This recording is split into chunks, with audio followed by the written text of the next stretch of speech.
Hola a todos y bienvenidos a este viaje profundo por la historia del Perú. Hoy vamos a recorrer juntos la crónica del Perú, escrita por Pedro Cieza de León, segunda parte. También conocida como El Señorío de los Incas, escrita, como ya les vuelvo a repetir, por Pedro Cieza de León, entre los años 1550 y 1553. Esta obra permaneció inédita durante más de 3 siglos, guardada en el monasterio de El Escorial, hasta que fue publicada en 1880.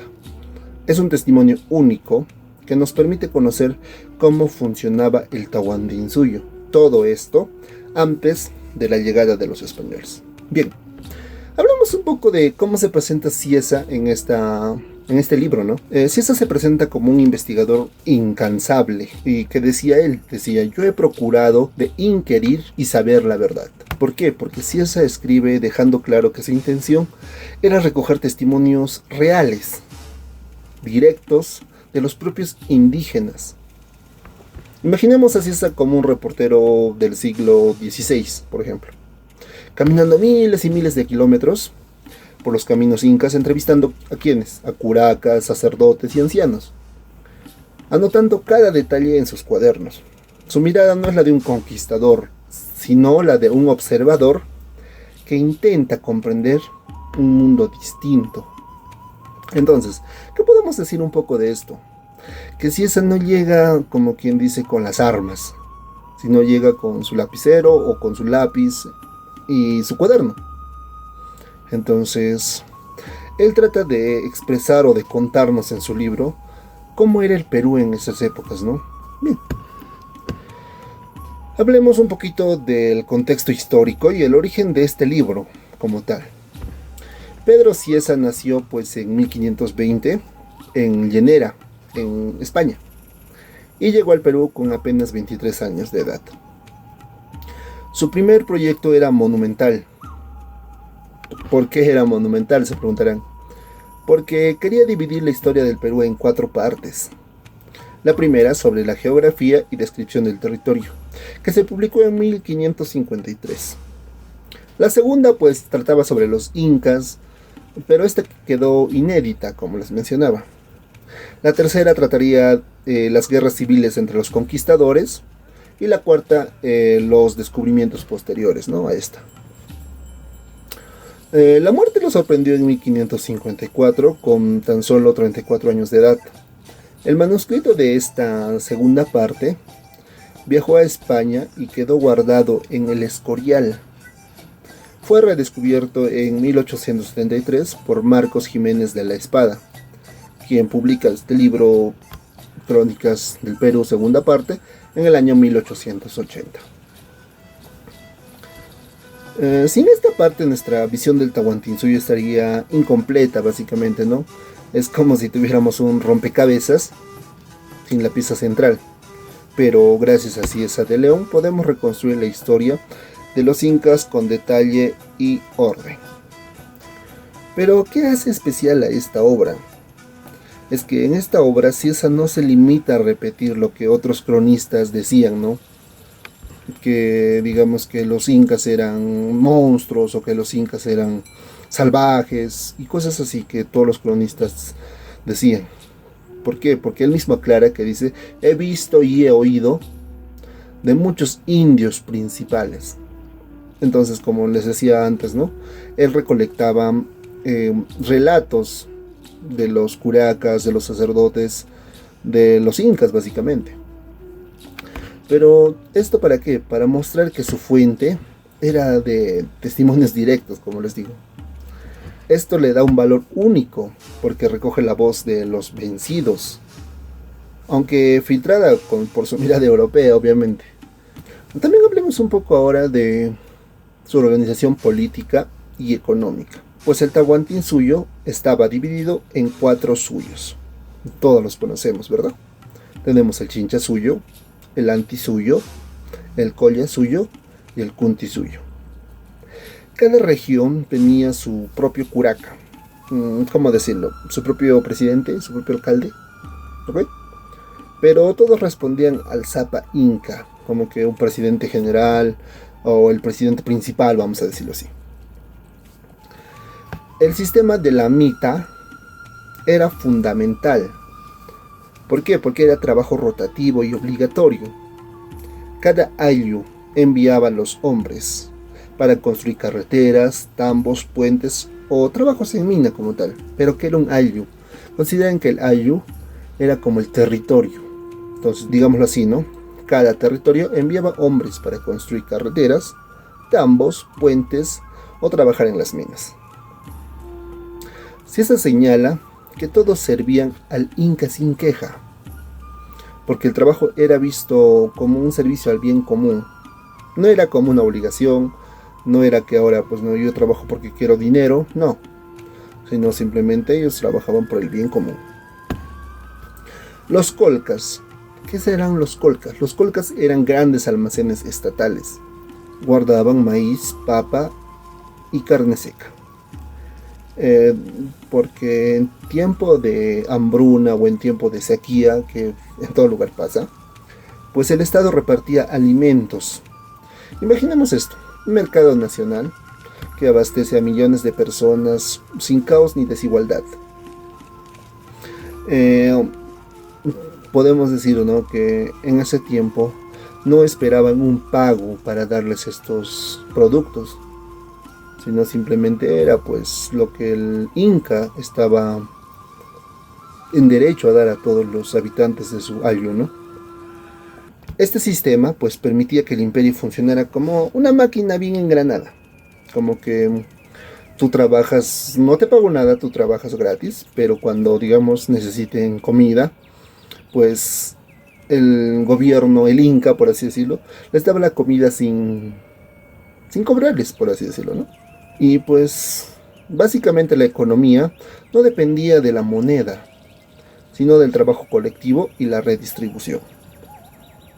Es un modelo que hoy pues podríamos comparar con un estado de bienestar, pero sin dinero, sino simplemente basado en reciprocidad y servicio.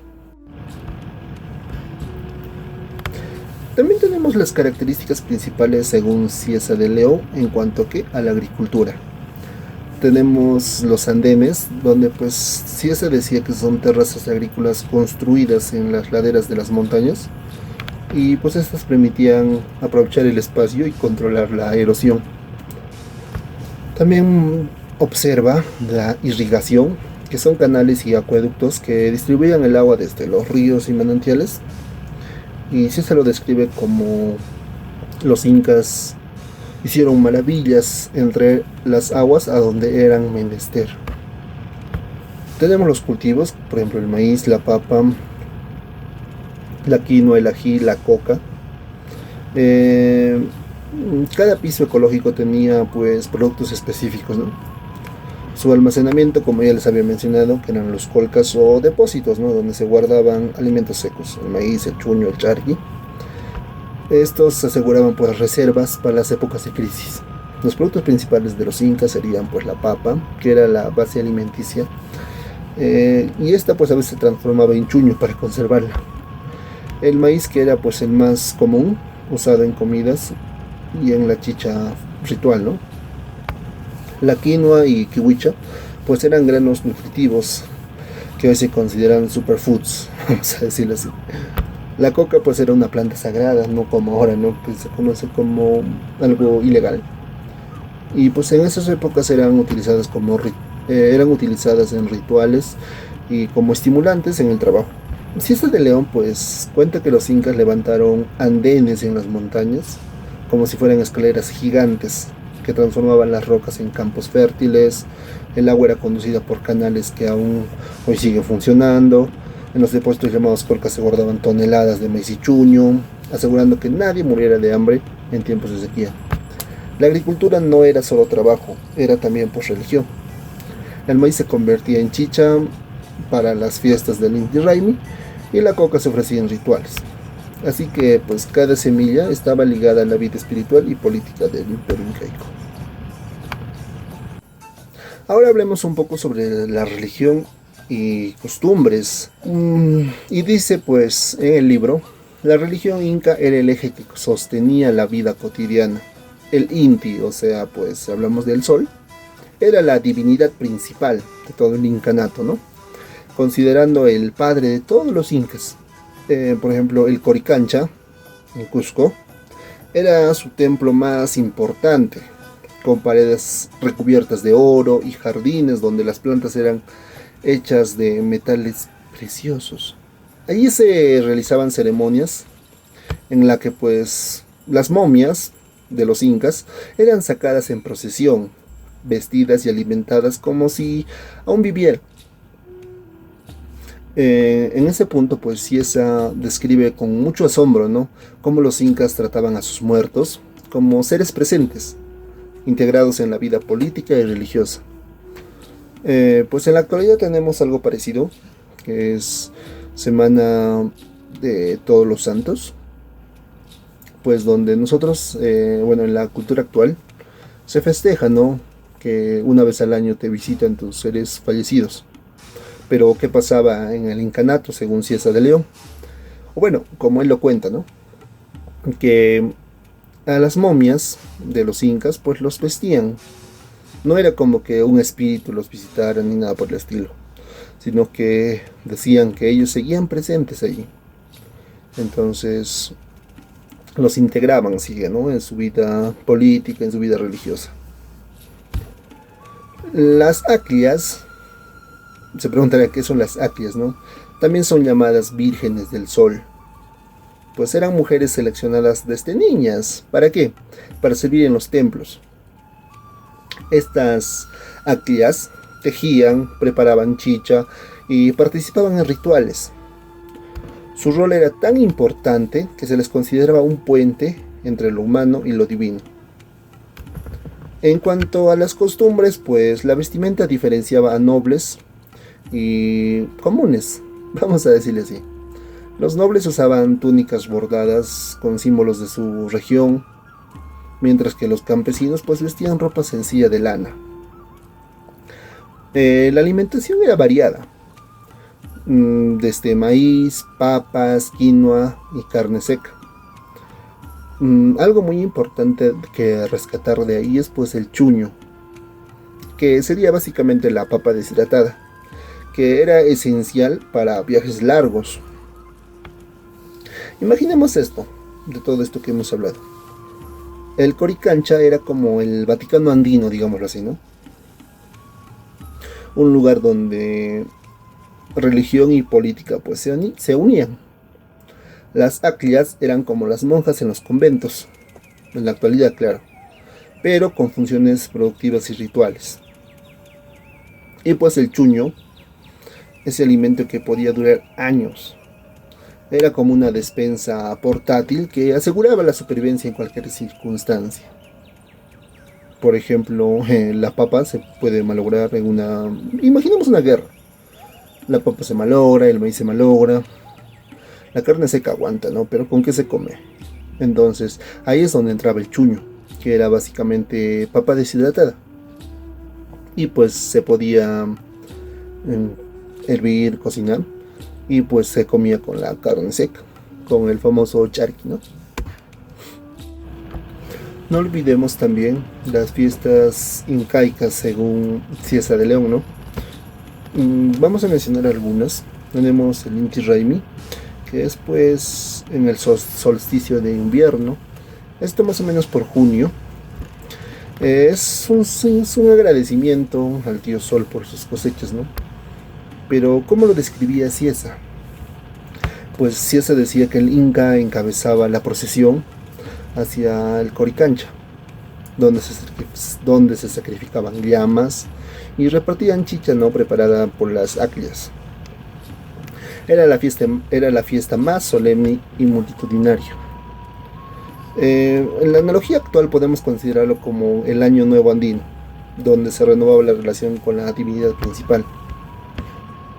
También tenemos el Capac Raimi, que es en el solsticio de verano, casi en diciembre. Y pues esto significaba el inicio de un nuevo ciclo agrícola. Pero sí se lo describía como un lugar donde se realizaban ceremonias de siembra y ritos de iniciación para los jóvenes nobles. Era un momento de renovación social y agrícola. En la actualidad pues es algo gracioso, y un ejemplo que les puedo poner es como una fiesta de graduación o iniciación, pero pues con un carácter religioso o comunitario. También tenemos el Capac Situa. Es en agosto más o menos, y pues tiene un significado de purificación de la ciudad y de su gente. Ciesa lo menciona como que los sacerdotes recorrían todo Cusco, expulsando enfermedades y malos espíritus. La población se bañaba en ríos y fuentes como actos de limpieza colectiva. Es muy diferente a lo que se conoce de las culturas europeas, ¿no? Donde pues ni se bañaba. Una analogía pues actual podría decir como una gran jornada de limpieza pública, digámoslo así. También tenemos el Aimoray, que es más o menos por mayo, y pues el significado de este es la fiesta del maíz sagrado. Según Ciesa, pues esto se consagraba la chicha de maíz, y pues se organizaban banquetes colectivos y se ofrecían alimentos a la Pachamama. En la actualidad podemos ver una fiesta de la cosecha, parecida a las ferias agrícolas modernas, ¿no? También tenemos el Aya Marcay, es por noviembre y es la fiesta de los difuntos, es lo que conocemos actualmente, ¿no? Pues es donde se sacaban las momias de los incas y se les ofrecía comida y bebida, como si aún participaran en la vida cotidiana de la comunidad. Es muy cerca al Día de los Muertos en México y al Día de los Difuntos en los Andes. El Colla Raimi es en octubre, es la fiesta de la luna y de las mujeres. Ciesa lo describe como, o bueno, él expresa que se rendía culto a la Colla, quien era la esposa del Inca, y pues las mujeres tenían protagonismos en los rituales como tal. Es como una celebración femenina, similar a los festivales dedicados a la Virgen y la tradición cristiana, básicamente. Ya habiendo conocido un poco de su religión, de su estructura interna y todo eso, pues vamos a hablar un poco más allá, ¿no? Vamos a hablar de las guerras de expansión y pues los quipus. Como cualquier civilización, el Tahuantinsuyo no nació grande. Se expandió gracias a conquistas militares y pues alianzas estratégicas. Se narra cómo Pachacútec, tras derrotar a los chancas, pues reorganiza Cusco y comienza su expansión. Su hijo Tupac Yupanqui pues lleva las fronteras hasta Quito en el norte y Chile en el sur, y pues es el quien conquista al reino Chimú, quien era pues famoso por su orfebrería, ¿no? Tupac Yupanqui también se mete a los pueblos costeros y amazónicos. Entonces podemos decir que actualmente, si hablamos geográficamente, podemos decir que abarca casi la mayor parte de Perú, ¿no? La conquista de Tupac Yupanqui. Estos ejércitos incas podían reunir hasta 100.000 hombres. Todo esto organizado en decenas de miles. Cada grupo llevaba estandartes y se coordinaban con disciplina. Los quipus en este caso eran muy esenciales. ¿Por qué? Porque más allá de su estructura, que básicamente son cuerdas con nudos de colores, que servía básicamente para registrar soldados, tributos y botines, Ciesa nos explica que los Quipucamayok, que es las personas que podían, o bueno, decir especialistas que podían leer estos quipus, pues podían dar informes precisos al Inca. Digámoslo así, los quipus eran como hojas de cálculos vivientes. O sea, que eran capaces de almacenar datos complejos sin necesidad de escritura alfabética. Digámoslo así, como un código. Y pues las campañas militares eran como grandes proyectos de expansión empresarial, donde cada región conquistada aportaba pues recursos y mano de obra. Ya habiendo pues hablado de su expansión militar, pues hablemos ahora un poco de la sucesión de los incas. Ciesa dedica páginas a la sucesión de los incas, desde Manco Cápac hasta Huayna Cápac. Pues todos sabemos que Manco Cápac y Mama Ocllo, según la leyenda, pues salieron del lago Titicaca, ¿no?, para fundar Cusco. Sinchi Roca consolidó las primeras alianzas. Yoque Yupanqui y Maita Cápac ampliaron los templos y territorios. Inca Roca pues ya estableció leyes y organización social. Yaguar Huacac, llamado el de Sangre Llorada, sobrevivió a un secuestro. Viracocha enfrentó la amenaza de los chancas, pero fue Pachacútec quien los derrotó y transformó Cusco en una capital imperial. Entonces podemos decir que Pachacútec es descrito como el que cambia el mundo, vamos a decirlo así. Reorganizó el calendario solar, construyó templos y pues expandió su imperio, hasta más no poder, ¿no? Su hijo Tupac Yupanqui fue el gran conquistador, podemos decirlo, llegando hasta las islas del Pacífico. Huayna Cápac, el último gran inca que se conoce, pues murió en 1527, dejando el imperio dividido entre Huáscar y Atahualpa. Y lo que después pues facilitó la conquista española, ¿no? Porque estaban divididos. Digámoslo así, fácil y sencillo para que lo entienda. Es como seguir la historia de una dinastía moderna, donde cada gobernante deja su huella, pues, ¿no? Pero así como en la actualidad también se enfrentaban crisis. Pachacútec, digamos que sería como un reformador que salva a una empresa de la quiebra, mientras que Huayna Cápac sería el líder que, pese a su poder, no logra evitar la división interna. Y pues eso sería en cuanto a un poco de la explicación del libro. Ahora hablaremos del valor histórico y literario de esta obra. Y pues la obra de Pedro Cieza de León tiene un doble valor en lo personal, ¿no? Que lo hace única. ¿Por qué? Porque en primer lugar, podemos decir que su valor histórico es muy importante. ¿Por qué? Porque es la primera crónica sistemática sobre los incas. Escrita, como les vuelvo a repetir, en base en testimonios reales y testimonios directos de los indios, como él decía, ¿no? Cieza insiste en que no inventa, sino que recoge lo que ha visto y lo que ha oído. Él decía, ¿no? No fabulo, inquiero. Afirma que, mostrando su intención de dar credibilidad, vamos, digámoslo así, ¿no?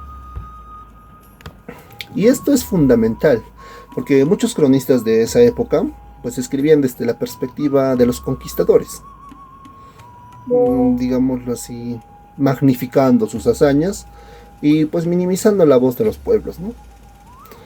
De estos pueblos pues indígenas, valga la redundancia.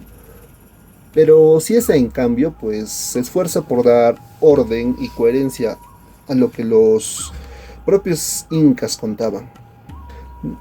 En segundo lugar, su valor literario, aunque pues esta es una crónica como ya lo mencioné, su estilo es sobrio, claro y reflexivo sobre todo, ¿no?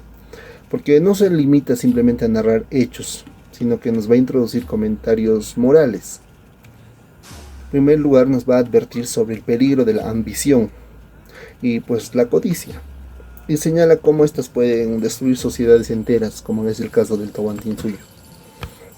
Y leer a Cieza pues es como leer un reportaje periodístico, que no solo nos va a contar lo que pasó, sino que también nos va a advertir sobre las consecuencias de la corrupción o la violencia.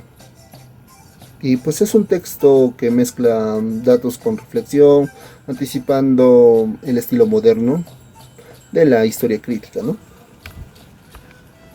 Bien, ya por finalizar, o ya finalizando este pequeño análisis o resumen, hablemos un poco, o bueno, mencionaré unas reflexiones sobre el Tahuantinsuyo.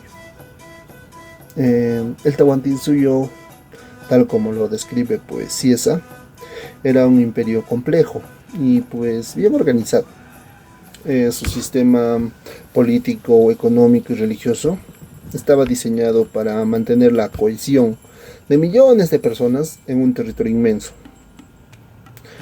Como ya les había mencionado, la Mita pues aseguraba que las obras públicas se realizaran sin necesidad de dinero. Los colcas, como les vuelvo a mencionar, pues garantizaban que nadie muriera de hambre en tiempos de crisis. Y la religión unía básicamente a la población bajo un mismo culto, bajo el Inti, ¿no? Y esto pues reforzaba la autoridad del Inca. Pero también había tensiones como en cualquier país. Había pueblos que se resistían la conquista, rebeliones sofocadas con violencia y un sistema que dependía de la obediencia absoluta al Inca. Podemos ver pues al Tahuantinsuyo entonces como un ejemplo de cómo una sociedad puede alcanzar altos niveles de organización, pero también podemos tomarlo como advertencia de lo que ocurre cuando el poder se concentra demasiado en una sola figura. Si esa nos invita a pensar en el equilibrio entre orden y libertad, entre comunidad y autonomía. Son preguntas pues que siguen vigentes hasta el momento de hoy, ¿no? Finalicemos este pequeño video con una conclusión. Digámoslo que, en conclusión, para la redundancia, la crónica del Perú, segunda parte, nos enseña que el Tahuantinsuyo fue un imperio de orden, de fe y organización, pero que fue destruido por la ambición de la conquista. Pues Pedro Cieza de León nos ofrece un retrato que combina admiración y crítica, mostrando tanto la grandeza como las debilidades de los incas. Hoy pues al leer su obra comprendí mejor las raíces del Perú y las huellas que aún permanecen en nuestra memoria andina, o pues nuestra memoria histórica, vamos a decir. Entonces, ¿qué podemos aprender de los incas? Yo en lo personal puedo decir lo siguiente. Podemos aprender tal vez la importancia de la reciprocidad, de la organización comunitaria, de la fe compartida y también la necesidad de evitar que la ambición desmedida destruya lo que hemos construido.